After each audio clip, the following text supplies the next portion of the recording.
Ladies and gentlemen, welcome to the Extra Point, episode 8, and we are back. Once again, I am Roland Rainey, your host, CEO of R2 Sports Management, as you can see by the letters behind me. And as always, I'm beyond excited to be joined by my fellow colleagues.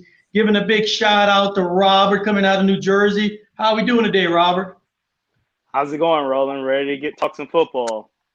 Yeah, we got a couple of unique topics today, so this should be pretty interesting for us. Coming out of the great state of New York, we got Justice. How we doing, Justice? Doing great, man. Glad to be back with you guys. Yeah, you gave me a whole lot of crap last week from my wide receiver pick, so we want to talk about that this episode. We'll get it on episode 10. And coming out of Indiana, we have Jeremy. How we doing today, Jeremy?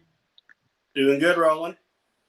Man, as always, I'm always excited to be joined with you individuals and sharing your expertise with the fans out there. So, as we do it always, let's jump right into it. Opt out, opt out, opt out. That is the name of the game right now. More and more players, not just in the NFL, but in the NCAA, are starting to opt out. And for this episode, kind of want to not really focus on the NFL players, but the NCAA players that are starting to opt out. And as all of us here as scouts, that could be a very unique challenge to, scout a player who's supposed to be going into their senior year who is opting out. How do you go about that? How do you go about assessing whether or not they would work out well in the NFL? I think most people would say, well, all you have is, stats and film from, their freshman to junior year. Is that enough, Justice? Is that enough to say, hey, I have enough data to determine whether or not this player is draftable and can make an impact on my team if I'm an owner? What do you say? Yeah, this pandemic is going to make it very hard for NFL scouts. It's going to be a very interesting year. This past week has been very busy with guys like Rashad Bateman, Micah Parsons, Greg Rosu, and just a few hours ago, Rondell Moore. He just opted out. So I think it's definitely going to be it's going to be a hard task for scouts to kind of get a good look at these guys. Especially, I think Greg Rosu really hurt. When I saw that, I was kind of bummed out. I mean, that guy is a physical freak. He may be a once-in-a-generation type of pass rusher. This guy is like 6'7", 270 pounds. He has an outstanding wingspan. It's ridiculous how well built this guy is. I was really looking forward to seeing him put together his hand technique. I think that's the biggest weakness in his game so far. He's kind of got around in college by just bullying people with his size. I think the last element to his game is the hand technique, and I was really excited to see if he could, work on that. And I'm telling you, looking in the 2021 draft, I think guys like Bateman and Parsons and Rosu, they're top end talent in the country. I think their stock will be fine. I think Rondell Moore, it'll be interesting to see if he falls into that second round. Looking into the receiver class, this early, it's looking pretty deep with guys like Jamar Chase. You have Devontae Smith out of Alabama. You have Tylan Wallace out of Oklahoma State. There's just so many good wide receivers, I think, that are projected to be in next year's class. I think Rondell Moore could possibly fall, into the second round, maybe mid-second round because of how deep it's looking. But it's definitely going to be interesting to see how it affects these players. Wow, Justice, you definitely did your homework, my friend. Thanks for sharing that, because that's what we're about here on the Extra Point. Robert, a lot of these coaches and, general managers are sitting around the table right now, right? And as they're looking at all of these players that are opting out, if you were a general manager or a head coach, how would you go about, assessing whether or not a junior who is opting out his last year and going to enter the draft, how do you go about assessing someone who may or may not be a good fit for your organization? That's a tough decision, Roland. Especially with the pandemic and everything that's happening now with COVID-19 and everyone's opting out. So pretty much in a normal sense of things, you have players. They declare for the draft. They go through off-season programs, and then they go into the whole NFL draft and the combine setting. So that normal scenario might not be the norm now, especially with the transition of all the opt-out players transitioning from collegiate level to the NFL level. But if you're a GM and if you're a coach and you want to find the right fit, you have to grind the tape and you have to look at film of these guys.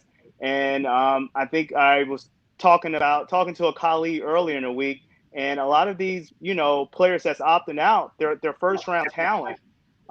Their first round grades out of them already, and they have great tape. So pretty much their projection is going to be based on the combine. And I think once you get these athletes to the combine, then you kind of decipher who's a good fit for your program and who's the fit that's not for your program, Roland. Hey, Robert makes a great point, Jeremy. In this particular scenario, if I'm a head coach, if I'm a general manager, with the rest of my staff sitting around the table, am I looking at my scouts and saying, hey, I need you to grind away at videotape, and hopefully we can make a preliminary assessment of this particular player, but the player true colors are going to be showcased at the combine if they get an invite to the combine. What's your thoughts on that? Well, I think Robert and Justice made a really good point about how you're going to have to take a deep look at the tape to see where they project. Like Robert said, most of these guys are projected to be first-round picks, so you know the talent's there. I think one of the bigger questions is for your scouts and people in your organization is the homework you have to do off the field.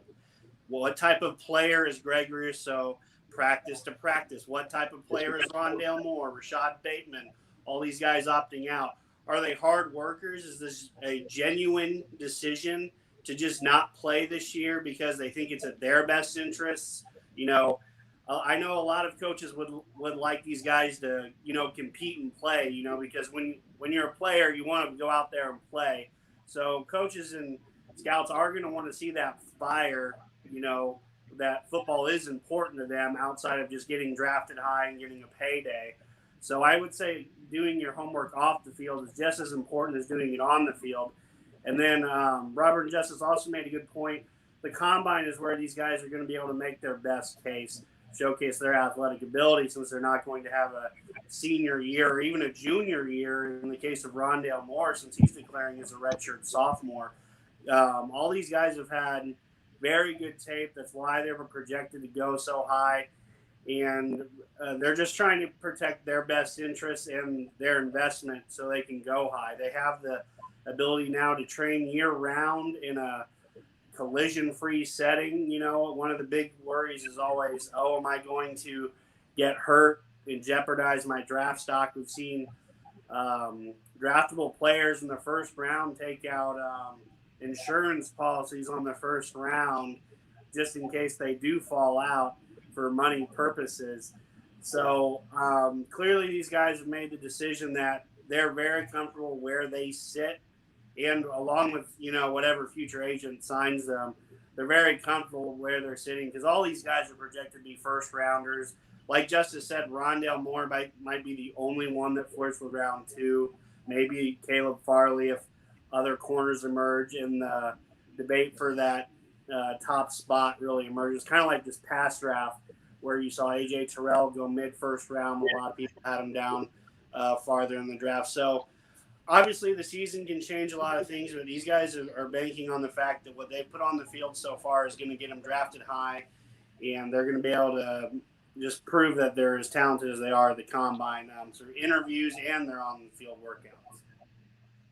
Hey, you make all of you make some very valid points, and we got our first question from a top fan of ours, Eric Lozano. Eric's question is, how does this change if the NFL itself decides not to go forward with a season? How do you go about evaluating rookies and seeing how you prioritize those rookies in the structure of your organization? So, do you guys feel that maybe the rookies, if the NFL decides not to move forward with a season, is going to feel the brunt of not having a season to really showcase their talents?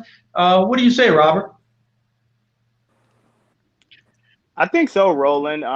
That's a great possibility that, say, if the NFL goes on without a season, the rookie class this year, they pretty much, have no off-season work, meaning as far as, 2-a-days, training camps, rookie camps.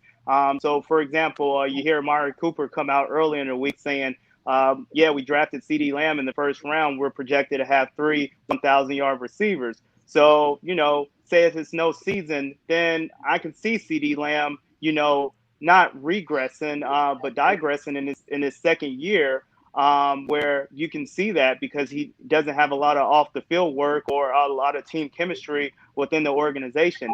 So I think NFL with no season this year, Roland, is going to have an effect on not only the incoming draft class, but the draft class that just passed as well. Gotcha. Justice, hypothetical question here. You have just been made the commissioner of the NFL for a day. And the one decision you have to make is whether to move forward with a season or protect the health and the shield by allowing everyone to stay safe and healthy for the season. Which direction are you going? That's a loaded question. I just dropped the hammer on you, buddy. That's a loaded question right there. If we're talking about on August 6th, 2020, I think it's way too late for the NFL to cancel the season. The deadline was today pretty much at 4 p.m. for players to opt out. So if we're talking about right now, I would look to go forward with the season. There's just been so many players that have, voiced their opinions about whether or not they want to play or stuff like that. But I think in the end, the NFL just has too much to lose. I think Jeremy made a great point a few weeks ago.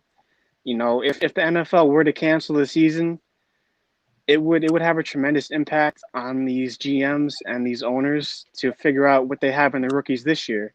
If you cancel the season, this past draft is pretty much a waste. You don't know what you have. Chemistry hasn't been made yet, so it really puts a lot of pressure on these GMs to figure out what they have and where to move forward with their picks. I think there could be a lot of wasted picks if the season were just to be halted. So I think at the end of the day, there's definitely going to be a season. These GMs, these owners, they got to fill their pockets. There would be so many questions to be answered if there were to be no season. Like we said last week, how would the draft order for 2021 be? How would it be an NBA lottery type of thing? It would just be so many questions would have to be answered. I think if I were the commissioner, I would push forward through the season. You got the players invested now. Training camp starts, I think, Monday next week. It's as of right now, I would see how it goes. Go through the first week, second week, third week. The question could be made. What happens if 1, 2 people, 2, 3, 4 people test positive? Then who do you quarantine? How do you handle that situation? I think there's a possibility it could be shut down, maybe mid-season because of the positive test. But as of right now, I would move forward with it. All right. So I'm going to take that and transition it to Jeremy. You are the commissioner. It is the beginning of October. First week of October, health officials have just informed you, medical staff in the NFL have just informed you that you have over 40% of your players with COVID-19. What do you do? No easy question. So, obviously you have to take that into the highest thought, and difficult decision. But I would say if you're coming up on half the league is testing positive for COVID, that means a few different things. For one, it means the measures that the league has put in place aren't working. I'd say that's the biggest takeaway from that. So if they're not working and we can't come up with a solution to keep these guys healthy, I think ultimately I'd have to shut down the league. As much as I wouldn't want to, as much as fans wouldn't want it, I think the safety of the players is the most important thing. I think football can survive for 1 year. If there is no season. Like I said, it wouldn't be what I'd want to do, but I think it'd be the right move. We all have made some very interesting points over the last 2 weeks. Every day now, whether that's Bleacher, whether that's via ESPN, we are always hearing a report of some player who is opting out. So let's continue to keep our eyes on this. And I want to tell everyone once again, you are joining in to The Extra Point. Once again, I'm your host, Roland Rainey, and I'm joined by Robert out of New Jersey, Justice out of New York, and Jeremy out of Indiana. And we are talking about the NFL, the current state of the season, and the players who are opting out in the NCAA. Now, Jeremy made an interesting comment right now where he stated the health of the league, the betterment of the league. I'm going to use that to transition into another topic, and that is the XFL. Oh, my God. Here we go again. So the XFL folded shortly after COVID, and now we have reports of the one and only Hollywood movie star, WWE superstar, former NCAA football player himself, Dwayne "The Rock" Johnson, along with several investors who have just purchased the XFL. Now, the deal is not complete. There's still much paperwork that has to go through. But Robert, do you think this thing is going to work or not? I think the question that we have to ask, Roland, is, do we need a developmental football league? And I think that's the answer that has to be out there. And I think the XFL can be a great developmental league for the NFL. We saw the trajectory that was going under Vince McMahon during the reboot. The first 2 weeks, we had fans interested. The new rules of the game, that was definitely exciting. So I think under the Rock, Dwayne Johnson, with his former football experience, I think he can, surround himself with the right people and actually have a successful XFL, season moving forward without the schematics and the legalities of all the paperwork. But I think the question that we have to ask ourselves is, do we need a developmental football league? And the XFL can be that, Roland. So here's where I'm very perplexed on this. And I do have an answer that I'm definitely going to share here about what I feel about developmental football in association with the NFL. Where I'm perplexed is in the NBA, the G League has really demonstrated somewhat of a pipeline, not a successful pipeline, but somewhat of a pipeline where players, maybe you get your 3 to 4, maybe even 5 per season that have to be called up, maybe due to injury, or maybe because they're doing exceptionally well, or maybe you get one of the feel-good stories like the LA Lakers had with their G League player who played forever, and then on his retirement, he got a one-day contract, ironically, which extended to like another game. But after that, his career was over with. So the G League appears to be working. Why hasn't this worked with the NFL? We had the XFL before, didn't work out well. We had the AAF, which totally took a dump. And then here we have reboot of XFL 2.0. and that took a dump. And here we are again. Why hasn't it worked, guys? Why hasn't this pipeline into the NFL outside of D1 and D2? Why hasn't it worked for the NFL? Well, I'd say the XFL is not the first attempt to have a developmental football league. First off, the NFL used to have NFL Europe, where they have a team over there that would play, but they ended up deciding that the money invested into it was not worth it. As you saw, that folded well over a decade now, and how many players truly from that, ended up making an NFL team? Not many. I'd also argue that there is a developmental football league. It's played up north in a land we call Canada. There are teams up in Canada that have football talent, but so why haven't more CFL players made it in the NFL? So I'm not arguing there shouldn't be a developmental league, but I would argue that that there is a drastic difference level in talent when it comes from the NFL to these other leagues. I think that's been the biggest problem. And then recently, I think the biggest problem the XFL had is, again, economically, it was never a sound business move with how much they were saying they were going to pay the players. You are not, obviously, you're not going to compete with the NFL in terms of what you can offer these players. But, there were so many millions of dollars poured into the XFL, and they still couldn't figure it out. So they already poured millions of dollars, billions of dollars probably in the XFL to try to make that work, and it still flopped. So I think it's a curious decision, honestly, for Dwayne "The Rock" Johnson to purchase the XFL along with these others. I understand it's not finalized, but I think there has to be a different expectation set for the XFL if they wanted to succeed going forward. I don't think they can be a league that rivals the NFL. I mean, there's another reason the Arena Football League folded. There wasn't enough interest, and those guys didn't translate to the NFL either.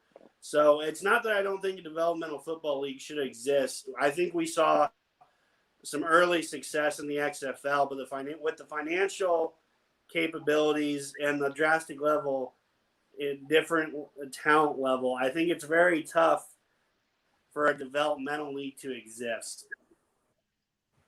Justice, what's your take? Yeah, I want to point out, the main reason probably why the second run at the XFL probably went under is because of the COVID-19 pandemic. That's what ultimately folded it. It was doing pretty well at the beginning, but I think the COVID-19 was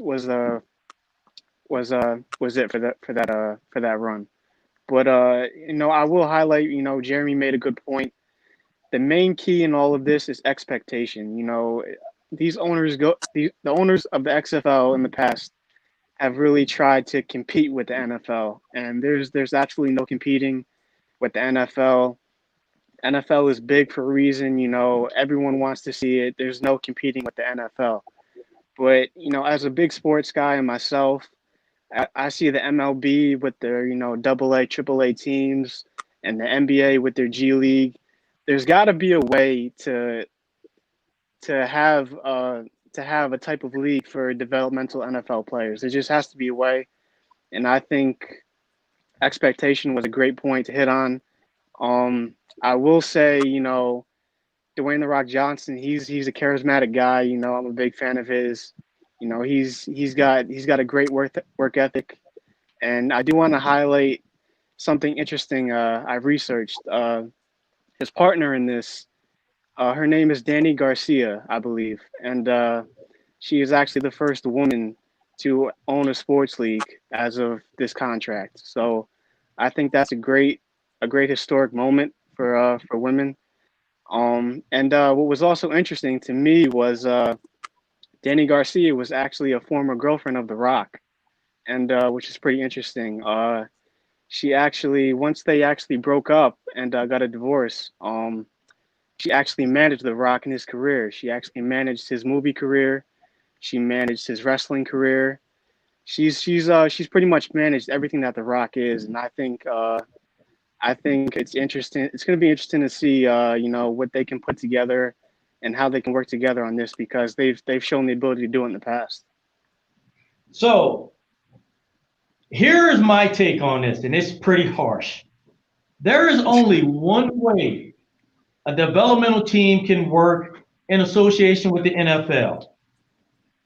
What does the MLB, soccer, some of these other professional sports that have farm teams, what do they all have in common? I'll tell you. Their parent organization put them in place, not the vice versa. XFL, AAF try to build themselves as grassroots organizations to force themselves into the NFL. What this needs to be is a top-down approach where the owners of the NFL have a stake in the actual development league and actually put investment into the development of players to make this additional pipeline. Until that happens, what you will constantly have is outsiders, whether you are a multimillionaire or maybe on the low end billionaire per se, who have just enough money to pull this off. Unless you have the right relationship with the NFL is going to continue to be the fraternity that it is. It is going to depend on the fraternity pipeline, i.e. Division I, Division II football, maybe Division III here and there. Once in a while, you might get a onesie or twosie CFL player that make their way in. Jeremy, to your point, European League started out with great promise, but ended up not producing what they really wanted. AAF was the ultimate flop. I've never seen someone pour that millions of dollars into an organization that just utterly flopped. Absolutely interesting. So, having said that, I'm going to go ahead and drop it right there. Last word on the extra point.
I'm back. How's it going, Roland? We hear you. I dropped myself out, but that's okay. We're back. So as I was stating, I don't believe this can work. I just really don't see it happening unless the NFL purposely invest into the actual program. What's your guys' take? Am I off on this? Well, no, because if anything, teams are already working with what they would term as a finite amount of extra cash anyway. I mean, there are teams in the league historically that don't spend a whole lot. I mean, look at the Cincinnati Bengals. They have not handed out a ton of big contracts. They're usually always under the salary cap to a decent deal. I think the Bengals are still one of the only teams in the NFL that haven't invested in their own practice facility. You know, they practice in the stadium every time. So, I mean, to think that a team like Cincinnati is going to up and create a whole nother team, you know, to pay players, pay coaches, I think it's just a big expense that a lot of teams aren't prepared to take on. And then again, the NFL is, I mean, it stands for the not for long league for a reason, not only just because of players, but in general, they're impatient.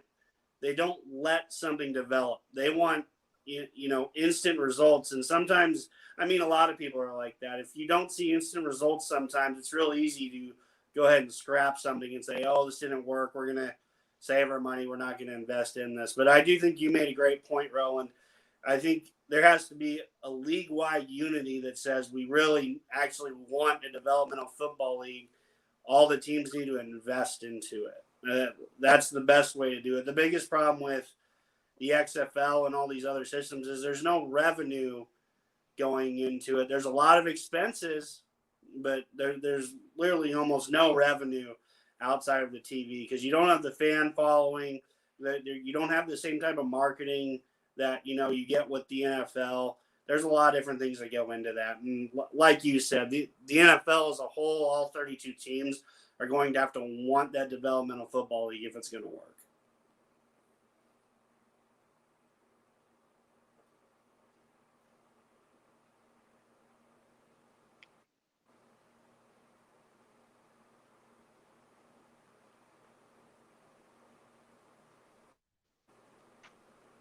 Robert, what's your take? I definitely agree with Jeremy Roland in regards to, just the NFL being a backer to, to have a developmental league. We spoke earlier about the CFL. We spoke about the Arena Football League. We spoke about NFL Europe. And just like you said earlier, all of those leagues, only the NFL Europe really had, the NFL backing behind it. But just like Jeremy said, how many owners wants to put money into a product that, they might see results 5, 6 years down the line. We live in a microwave society. And with that being said, we want a finished product right away. So that's why we have a quarterback coming in as a rookie, starting for an organization that haven't went to the playoffs in 5 or 10 years. And we expect that quarterback to be, elite day one. I think we have so much expectation on the draft classes that are coming in, and we expect them to be already developed because of the conference that they played in, whether it's the Big Ten, whether it's the SEC or the Pac-12. And I think we put a little bit more pressure on the kids that's coming out, and we don't want to wait for them to develop. And we see that time and time again, year in and year out, Roland. Justice, how do you get, if you're the commissioner, how do you get all these other owners to want to invest into the XFL to where there is a financial benefit to them? Because at the end of the day, we all realize the bottom dollar always, kind of sells and buys. But how do you convince these owners that investing a little bit more cash flow into the XFL may benefit them, whether that's via players or financially in the end? How do you go about that? Yeah, I think they're gonna have to show other GMs that they can actually sustain this. They've already had 2 failed attempts at this. There's questions surrounding it, whether it's even possible to compete with the NFL and stay viable. So I think it's definitely going to be tough in the beginning stages, but they're just going to have to show other investors that they can sustain this. They have the right people at the helm of this organization. I think it's just going to come in time, and, they just got to show them that, they're running this organization the right way, and they're going to be able to sustain the success of it. So here's what's interesting about this, and I'm very curious to see how this actually plays itself out. Robert, earlier you mentioned about the credibility of The Rock. Just as you mentioned his relationship with his former girlfriend and her business dealings and how she represented him. What I wonder, like right now, can either one of you tell me who was the commissioner of the XFL? My point exactly. This past year? This past year, who was the commissioner of the XFL? That was Oliver Luck, if I remember correctly. Do you remember his board members? Now that's asking too much. I remember the big guy, but not on the board. So here's the reason why I bring that up. Is right now, I think if you ask the average football fan, they don't have a clue on who this guy was. But everybody knows The Rock. If The Rock is not successful at this, what do you think the impact to his career is? Is there an impact? I'd say very little. I mean, he's made so much money that, I mean, in like Justice said, sorry, I can't remember her name. She's managed his career to be one of the biggest movie stars in Hollywood. That's still going to be there for him if this XFL venture fails. I mean, he's known all across the world. I mean, shoot, he almost thought about running for president. I mean, people know who he is. People like who he is. And his product is always good on television. You know, he might not be winning tons of Oscars, but he puts out tons of good movies with other big stars, you know, with Kevin Hart and all these other guys. He has a market to do whatever he wants to do when it comes to Hollywood, whether this XFL venture fails or not. Hey, it's going to be interesting to see how it pans out. What I'm very interested to find out is who are all these other investors that he has on his team, and you know, what credentials are they bringing to the table? Are they just bringing their pocketbooks to the table, or is there some type of unique business background that they bring to the table to where finally we can get this thing off the ground and running? Here's what I fear. The NFL, despite COVID, is still looking at moving forward in the season. The immediate first stages of COVID impacted the XFL immediately and they had to fold. So if they can't withstand something like that, like the NFL, because the NFL has a robust infrastructure to make something like this happen, the XFL doesn't. So I think that's something for The Rock to really consider, is not necessarily how to put fans in the stands, which that's a part of the equation, but does he have a robust infrastructure that can withstand an incident, some type of catastrophe, where is he just going to have to fold the league all over again? I will say this, and I don't know if you feel the same way, Robert.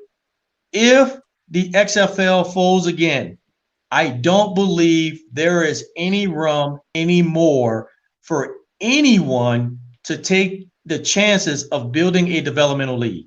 That's kind of my take. If this folds once again, I don't think there's going to be one millionaire out there or a billionaire who is going to want to invest their money into something that definitely has proven not to work. Am I reaching too far there, Robert?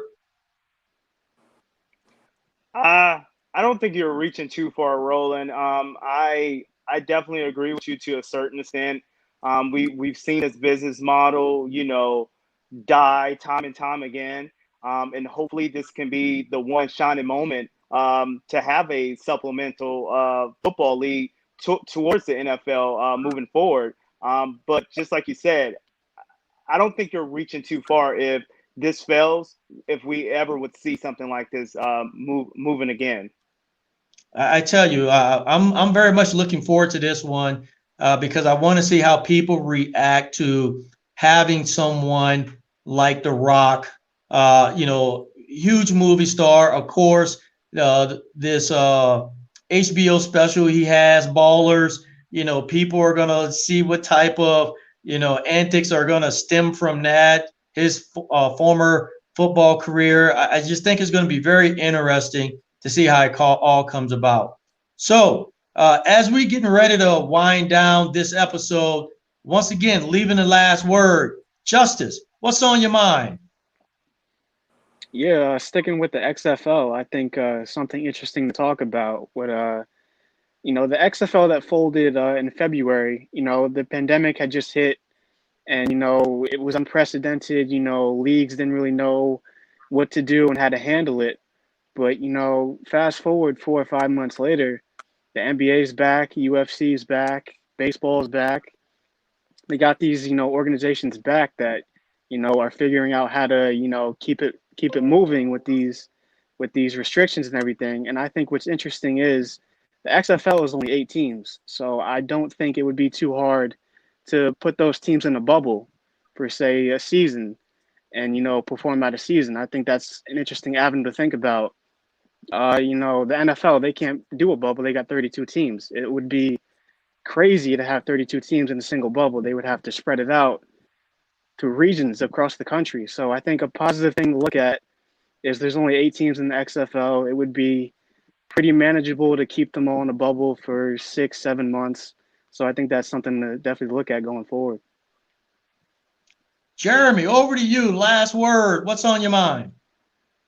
I'm going to go a little bit off of what Justice said there. So I've already talked about how the most difficult part about the XFL was the financial difficulties. Now you've got to come up with all of these extra procedures to keep my XFL teams all together and everything, just like the NFL and the NBA have done.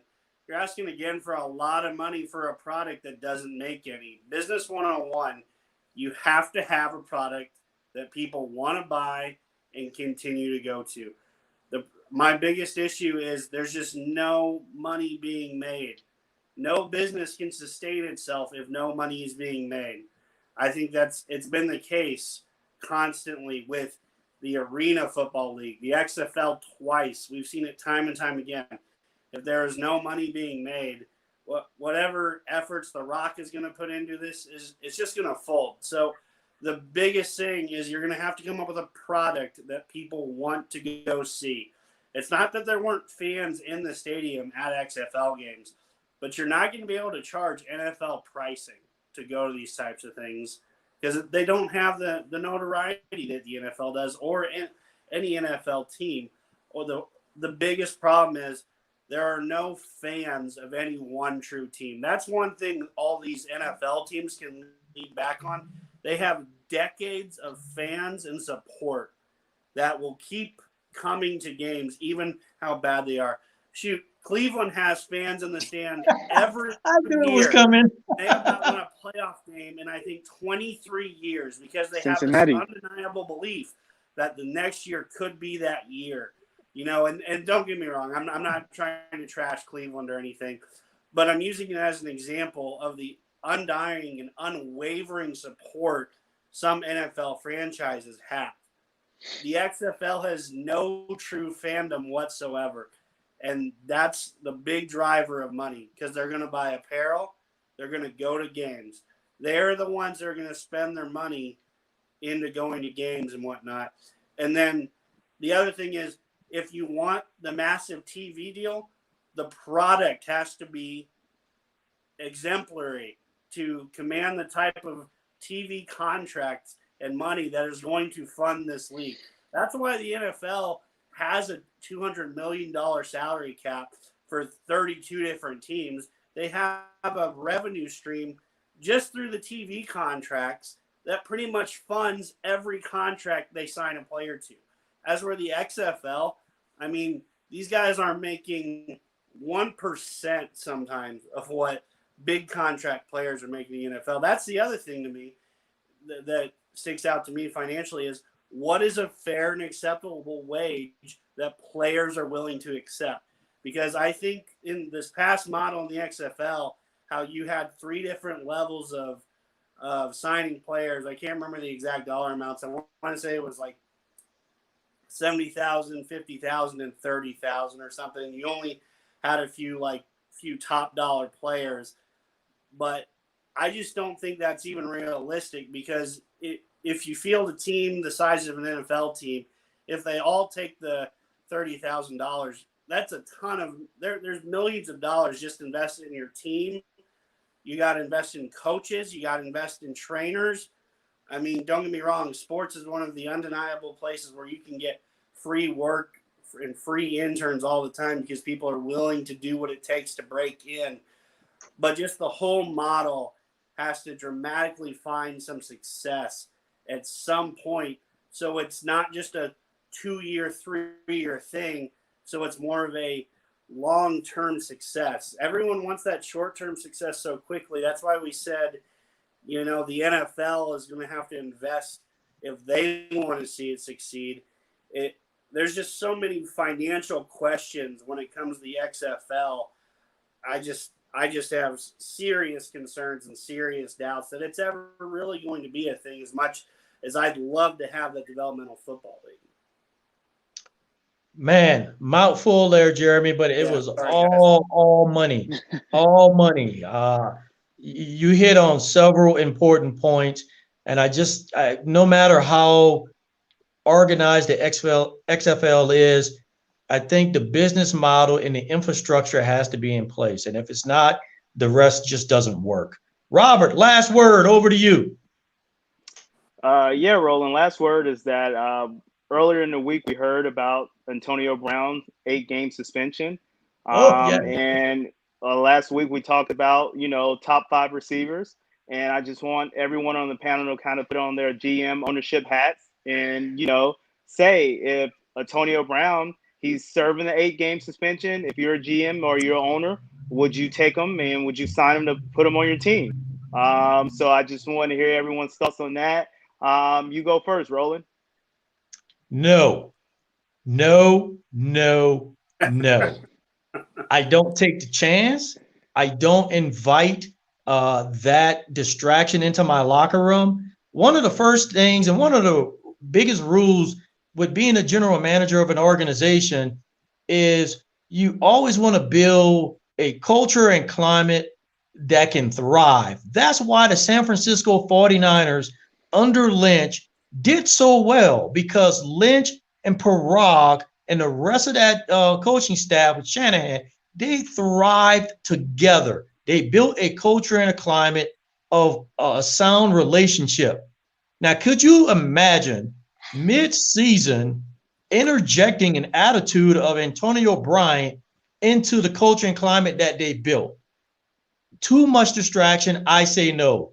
Justice, what's your thoughts? What do you say? Absolutely 100% no. Not a chance in the world for me.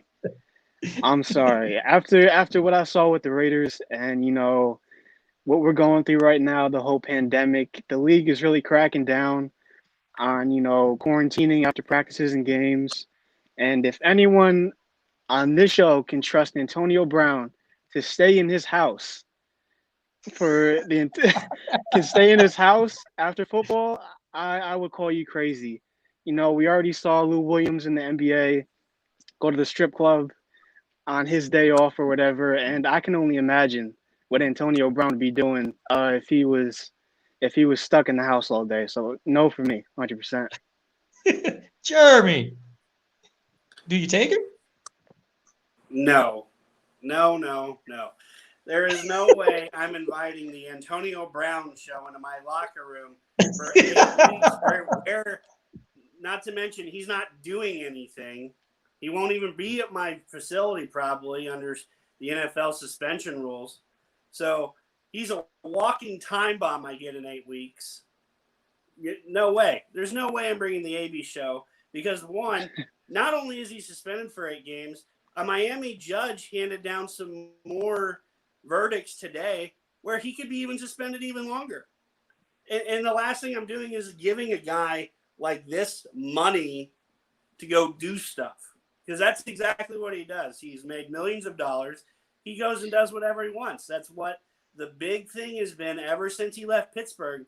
I'm going to do what I want. If I want to put a call on Twitter with me and John Gruden disagreeing, I'm going to do it.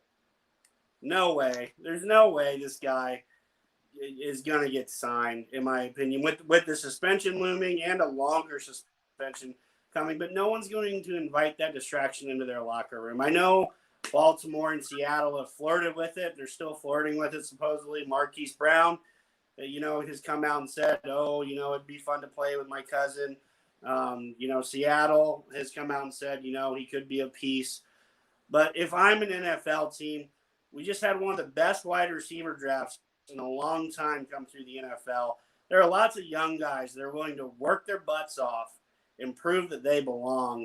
The last thing I'm doing is I'm going to bring in a veteran 32-year-old wide receiver who is the definition of a diva. I mean, we thought Terrell Owens was bad. I think Antonio Brown has pushed it up a notch or two. There's just no way I'm letting this guy anywhere close to my locker room and nowhere near my football field. Uh-oh. Back to you, Robert. Well, hey, what say you? You brought up the question. What say you, Robert? I hear you guys. All fair points. We all know that Antonio Brown is definitely a diva, but the one thing that you can't deny is his on field production. Just like I said in a pod before, I think Antonio Brown, if he's in the NFL right now, I mean, just going He's back to number his one. Pittsburgh, going He's back number to his one. Pittsburgh days, you have to put him in the top three, like hands down. He's one of those guys that's off that list that kind of worked his way from the bottom and came to the top. He kind of pulled himself up from the bootstraps and he worked real hard. So we know his work ethic is there. We know his on field production is going to be there. So the only thing that everyone is not on board with is his attitude and his behavior off the field. So if he could tighten that up in a situation in Baltimore where we know they have a strong culture in that locker room stemming from Ray Lewis, stemming from Jamal Lewis, stemming from Trent Dilfer. So if you can have the likes of the Ray Lewis and the Jonathan Ogdens, the Hall of Famers that can be around that organization and kind of, steer Antonio Brown in the right direction. And the same thing with Pete Carroll. We know Pete Carroll had his skeletons in the closet out at USC, and he kind of redeemed himself in the NFL. He worked with the Marshawn Lynches of the world. He worked with the Earl Thomas, the Richard Shermans. So I think Pete Carroll and that Baltimore with Harbaugh, I think those two can pan out for Antonio Brown because we know what he can do on the field.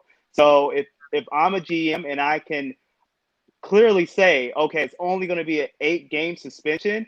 I know we have, just like Jeremy said, in some light of some new evidence, stuff is coming out, and it might be a longer suspension. But if we can, get it down to an 8-game, like if I know he's going to be suspended for 8 games and I can have him for the rest of the season, I think I have to roll the dice on him, Roland.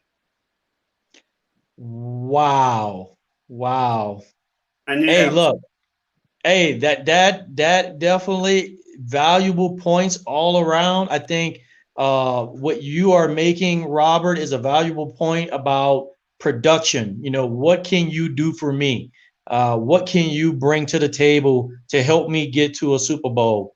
I think where Justice, Jeremy, and myself, we're looking at what will you do to my team, not for my team, but what will you do to my team and my organization by bringing you in with your particular antics?